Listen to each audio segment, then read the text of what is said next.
on WFLA now. Feel good and live your best life with Bloom Health Club. Here's Gail Guayardo.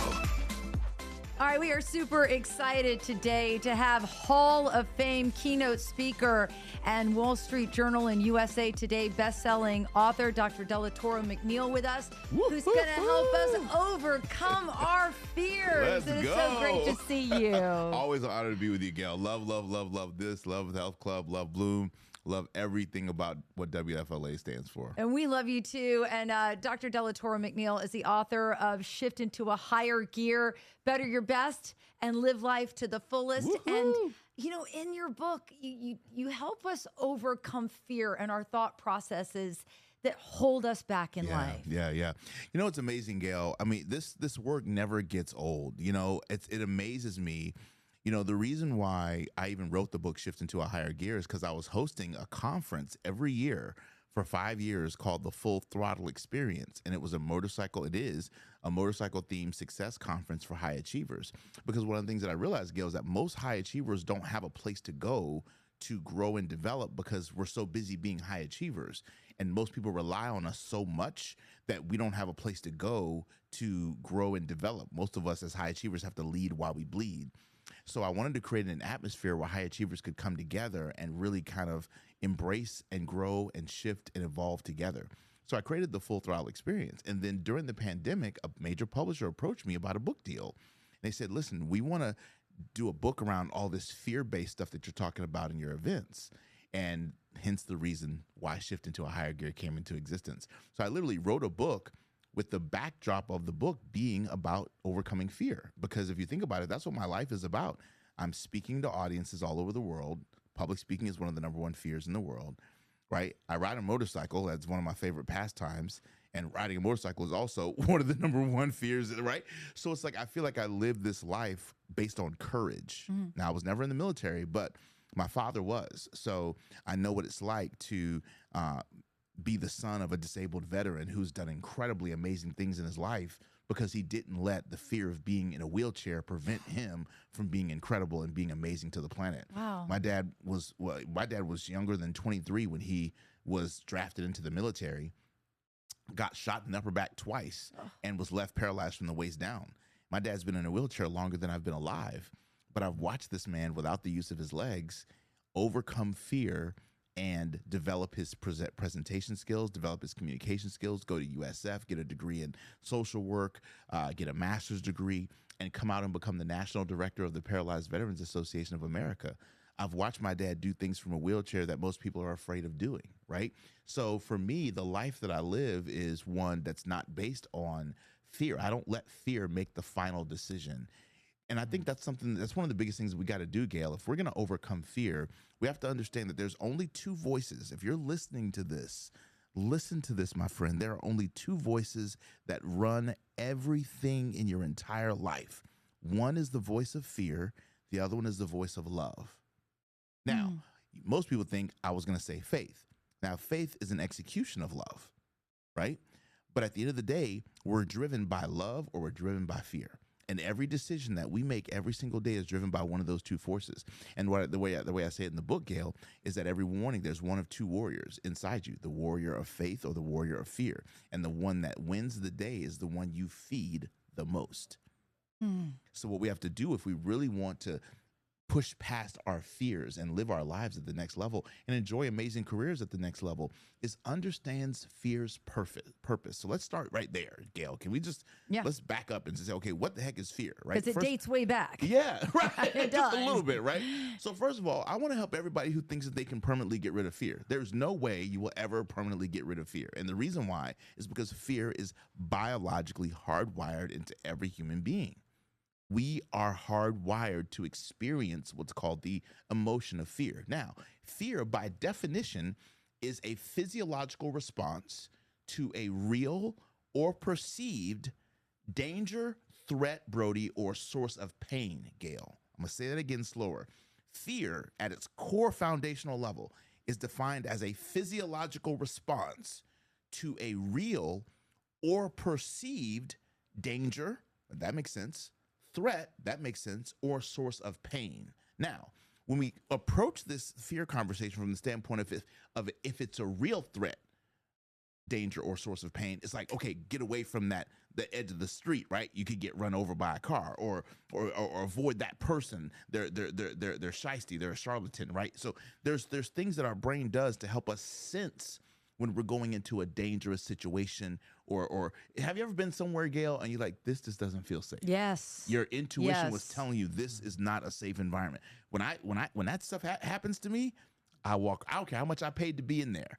If I get a vibe that this is not a safe space, you're out. I'm out. Done. Because I trust so much that emotion of fear is saying, hey, pay attention. We're about to have to fight, flight, and we don't want to freeze. But sometimes people freeze. We watch the scary movies, right, Brody? And I teach people this all the time. It's so fun. We respect the person who fights the enemy, right? If Jason's coming at you, I respect you. If you're like, oh, I'm gonna give it, right? Freddy Krueger's coming at you, right? Chucky, right? We respect the people that fight. We also respect the people that go run in the forest and say, listen, I'm gonna go get resources. I'm gonna go get help. I'm gonna go get the authorities. The people that we don't respect in scary movies are people that are like, oh my gosh, what's about to happen?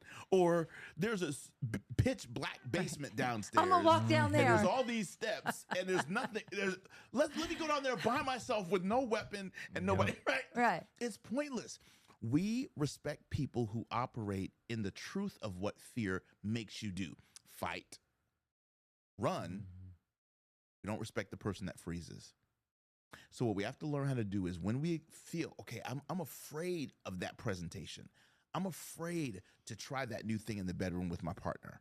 I'm afraid to let my kid go off to college in a different state, which is what I just had to do, right? I'm afraid of learning how to swim because one of my cousins drowned as a toddler, right?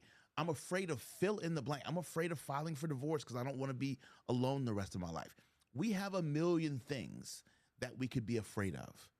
What I want to encourage you to do is, as you feel that fear creeping up, say, thank you for the signal. What action do I need to take? Think about it. Without the emotion of fear, let's say you're in a beautiful two-story house, Gail. It's 3:00 in the morning. There's a strange noise downstairs that you don't expect. The alarm didn't go off. Without the emotion of fear, you wouldn't have adrenaline that shoots through your entire body, makes you and your husband up, says, hey, let's get in fight or flight. Let's go downstairs. Let's grab a bat. Let's grab a gun. Let's do what we got to do to handle business, right? Right. Without that emotion, you wouldn't be able to do that, right? Right. So fear has a purpose. And so we're so often, Gail, get rid of the fear. No, without that fear, you would not have the unction to get up and do what you got to do. Does that make sense? Sometimes it's the fear of not feeding our kids that makes us as parents do whatever it takes to pay the bills, right? Right. There's no doubt about that one. Right. So fear actually can serve us. We have to understand what role it plays and leverage that role and stop letting fear make us make limiting decisions that keep us from living our dreams. I want to talk to you. It's because I find myself because I consider myself a high achiever and an overachiever. And I don't just host a show and I didn't just anchor a newscast. Like, it's really important to me to be part of the fabric, the writing, the conceptualizing, all the things. This station has given me the opportunity to prove to myself time and time again that I can do it. Yeah. But what happens when you become almost a codependent to whatever situation you're in, and you don't think that maybe you could do it by yourself or try something new or do something different? Because sometimes just the thought of something will paralyze us. Of like, I can't do it, even though you know. That you can. That you can do it. Right. But you start attaching yourself to certain thoughts. And how do you help the thousands of people that you stand before day in and day out when you do speaking engagements? How do you help them get past the limiting thought process? I think one of the first things that we have to do, and I love to help people with this, is get clear about, first and foremost, understand that fear is only doing its job. And what I mean by that is fear thinks you're 5 years old. See, one of the greatest ways, Brody, Gail, that we can overcome fear is we have to personify that hush puppy. And what I mean by personify is give it a face, give it a name, right? the more you can, so for example, you might call your fear Angela. Let's just say, for example, like, and it's okay, Angela's showing up. Cool. What is Angela trying to tell Gail? Maybe Angela's trying to tell Gail, hey, we need to spend a little bit more time creating a vision for what life after kids in college looks like and feels like. Right. How I can do this, create this amazing nonprofit, how I can travel the world, how I can do this, how I can have my podcast on the road, how I can do these things I couldn't do before because I was kind of handcuffed to be local, which wasn't a bad thing. I leveraged it, but look at how the world opens up for me now. Does that make sense? Yes. Most people don't spend enough time, Gail, making a list of what's on the other side of the thing that they're afraid of, because fear sets up a barrier around your life called a comfort zone. And your comfort zone is set up by fear to keep you safe, because fear thinks you're 5. Fear thinks you're 3 years old. Even though we're grown people in our 20s, 30s, 40s, 50s, fear still thinks you're a toddler. So fear is constantly trying to protect you from things. So in order to overcome fear, you have to have faith. And I'm not talking about church faith. I'm talking about belief. You have to have belief in yourself and belief in your dreams. And when you don't have belief in yourself and your dreams, which is very, very important, especially in the beginning of making a dream happen, when you don't have it, you have to borrow it from the community around you. So the key to my success, Gail, honestly, for the last 23 years has been I've kept people around me that believed in me. For example, there's an incredibly popular, amazing sweetheart of a media icon in Tampa. Her name's Gail Guardo. Ever since she interviewed me 23 years ago and said, "You are a natural on television," I believed her. I took her serious. So when it comes time for me to do bigger doors in television and the Today Show and Daily Blast Live and all these doors open up for me, I had so much practice here locally, and I had legendary people like yourself say, "You've got the gift, bro. Come back again and again." That gave me belief. So you were a core pillar of me being able to believe in myself enough to go out and do things in media. Wow. Just because I surrounded myself with the right people. Does that make sense? It does. And I It think does. so often we don't, yeah, we got to work on our thoughts, but guess what? Your thoughts are going to be whack in the beginning. So get around people. So get used to that. Yeah, yeah. Get used to your whack thoughts. Okay. But put better people around you who's thinking. I say this all the time, Gail. Surround yourself with thinking that outthinks you. I love that. So in other words, if let's say I'm a $100,000 a year entrepreneur, but I want to become a $500,000 a year entrepreneur and pay myself $100,000. Okay, cool. In order to do that, my own beliefs about my own business ability is going to keep me stuck at 100, because that's what T. Harv Eker teaches is my financial thermostat. It's what I'm comfortable with, right? And most human beings have a financial thermostat. And this is why your belief in yourself is crucial, because Brian Tracy teaches this. You will never be able to out-earn your own self-concept. Yeah, say that. Again. Yeah, say that one for me again. You'll never be able to out-earn your own self-concept. So if your own self-concept can't see yourself generating $500,000 in your business and then paying yourself $100,000, if you can't see that for yourself, it's perfectly okay, because you've never done it before. But what do you have to do in order to pull that off? You got to surround yourself with people who have done it. You got to surround yourself with people who've done it multiple times, people who did it passively, people who did it through real estate, people who did it through crypto, people who did it through speaking, people who did it through publishing, people who did it through fitness and wellness. Fill in the blank.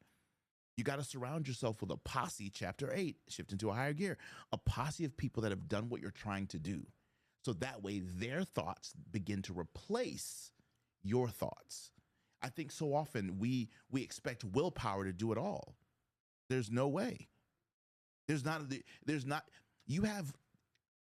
so dope. Gail, if someone's 50 years old, you have 50 years of proof that XYZ didn't work. Let's just take a diet, right? You got 50 years of evidence that trying a diet doesn't work for the average person who loses it and then finds it again, right? Right. Yeah. So it makes sense for you to go into a new dietary regimen nervous or afraid or negative that it's not going to work, because you got 50 years of proof and you have no future concept except seeing the bodies of people that you admire and respect. So there is a time that we all must go through where we have to program and condition our minds for a different outcome. And we have to start beating ourselves up that we don't just wake up in the morning and have a think and grow rich mindset. It doesn't work that way. Yeah. It takes time, and it takes getting rid of those negative thoughts, and it's being around people who believe in you. It's being around people who see more in you than you see in yourself. I remember when I wrote this book, the gentleman that was the main editor at the publishing house that published the book told me this. He said, I have never met someone. He said, and I helped Brian Tracy publish the majority of his multi-million-dollar selling books. He said, I've never met someone who can take so many metaphors and concepts and break them down and make them so practical like you. He said, you are a modern-day Brian Tracy. And when he said that to me, it just exploded in me. I'm like, oh, right? And it just really helped me realize that the very people that I've spent my decades of my life studying, I'm now them. So I remember when I was 20 years old and I would run up to Tony Robbins or somebody or Les Brown and be like, oh my God, can I just take a picture? And now people run up to me like that. Yeah. And but it happened because I surrounded myself with amazing people who believed in me. So I just want to encourage you on your journey. I don't care what you're trying to do. Anytime you try to go after anything new or different, fear is going to creep up. So when fear knocks on your door, and it's going to, let your faith and your belief in yourself answer the door. Hello, here's faith, here's belief. Watch how quickly fear runs to another door. I love that. I like that. I like that. I want to go next door, not get away from my house. Get the heck away from here, right? So, Brody, I want to bring you in because we've been saying your name throughout it. That's right. Our I'm lead sitting over here on my digital own. reporter and the producer of All Things Great on bloomtampabay.com. Any questions for Dr. Delatorro today? Because we don't have him for our typical long stretch I know, today. Unfortunately. Well, I mean, there was a whole lot there, but like, why do you think some people are just inherently able to succeed at what they want to succeed at, and other people just never get there? Yeah, man. I think that's a great question. So Brody's asking, why do some people laser beam on it and get it, and then other people just continue to flounder, right? Have you ever heard of the law, right? The law of thermodynamics teaches us something powerful. An object in motion will remain in motion unless acted on by an outside force. An object at rest will what, y'all? Remain at rest. Yeah. So average people tend to stay average. High achieving people tend to stay as high achieving people. We all know folks who have got it, lost it, got it right back, lost it, got it right back, lost it, right? Because if you develop the mindset, heart set, I talk about this on my podcast, Crushing Life with Delatorro. I believe that life is about helping us develop the mindset, the heart set, the skill set, and then the will set to live and lead an extraordinary quality of life. Head knowledge, mindset, heart knowledge is your emotional intelligence. We can know something up here that hasn't gotten here yet. So I could know intellectually, right, that I could know that journaling is a great way to process my thoughts and help me balance out and start a day on a positive note. I can know that here. But until I have the emotional knowledge here, and until I actually grab a pen and start to write in that journal here, and until I start to make it foot knowledge and start going to the park and going to the playground and going to the beach and going to different places and actually taking my journal with me, now it's gone from head knowledge to heart knowledge to hand knowledge to what? Foot knowledge. Now we're walking it out. So the reason, Brody, why a lot of people stay stuck is they stay stuck in their head. And if you stay in your head, you're dead. You got to get out of the head knowledge and you got to get into the heart knowledge and all the other appendages if you want to create lasting change and momentum in your life. Before we say goodbye, Dr. Delatorro, who is your book for, Shift into a Higher Gear? You know, it's really for any individual who says, I am here, but I want to be there, and I'm trying to figure out how do I get from my here to my there. Anyone who is trying to make a shift. And most people are trying to shift their finances, their romantic relationships. They're trying to shift their parenting. They're trying to shift, right, how they bring in income and money. They're trying to shift with their staff and their team. Most people are trying to make some change on some level. But I didn't call the book, hey, 101 changes to make, because change psychologically, Gail, feels like loss to the brain. Isn't that interesting? That is interesting. I never thought of it that way, but I could see how it does. Because we have a very primitive brain. Every one of us were blessed with a primitive brain. According to neuroscience, change, when you change something, for example, let's say you're used to that chair being there all the time. You're also used to that microphone. Let's say one day you come in, all of a sudden the microphone's red and the chair is green. Immediately you're like, Brody, what's going on? Like, all right, what's up? What's different about this? I'm used to what I've gotten comfortable with. Yes. Which is your black mic and your black chair. you become you can bank on it. You've had experience with it. So even when we now watch this, even if that red mic is a brand new mic and it's better than the previous one, even if that chair is more ergonomical than the previous one, part of you is going to want to go back to what? Comfortable. What's comfortable. Right. So most of us are stuck in what's comfortable versus doing what's necessary to live our dreams. Right. And I love it, mediocrity man. is comfortable. You Mediocrity are is comfortable. Mediocrity is comfortable, bro. Average is comfortable, right? Just kind of think about it, right? Even when it comes to watching television, or even the guests we had on earlier about social media, right? We know that there's only 3 reasons why people watch anything, whether it's YouTube, social media, or television: information, entertainment, and escapism. Those are the 3 reasons why we consume content visually. Information, I want to know something. Entertainment, I want to laugh, I want to cry, I want to experience some myriad of the human emotion or the human experience. Or escapism, I don't want to be who I've been the last 10 hours working this job. So I want to be a detective for the next 2 hours. So I turn on a movie that allows me to act like I'm in the movie with Denzel Washington as he's a detective, right? So information, entertainment, or escapism. That's why we engage in content. That's why you go to YouTube for anything, to learn something, to be entertained by something, right? Or to escape your current reality. So once we know that, now we can say, okay, cool. So if I find myself overindulging in television, am I at escapism? And what am I running from? And how do I live a life that I don't have to escape from because I love the life that I'm living? God, couldn't you just talk to this guy all day long, Brody? Yeah. I know I could. He is the best. Man, it is such a pleasure to work with you. And by the way, if you're listening to us live right now, make sure you tune Let's into go. Bloom Wednesday at 2 p.m. so you can see this man guest co-host an entire 1 hour with me on overcoming fear. Dr. Delatorro, we love you, and thank you so much for joining us. Love you, Gail. Love Brody. Love to all of my Bloom and my health club team, staff, everyone that makes this possible. Shout out to you, Dr. Delatorro. Loved you guys so much. Thank you. Grateful to be here always. Likewise. Yay! Woo woo! Until next time. Until next time. Let's go.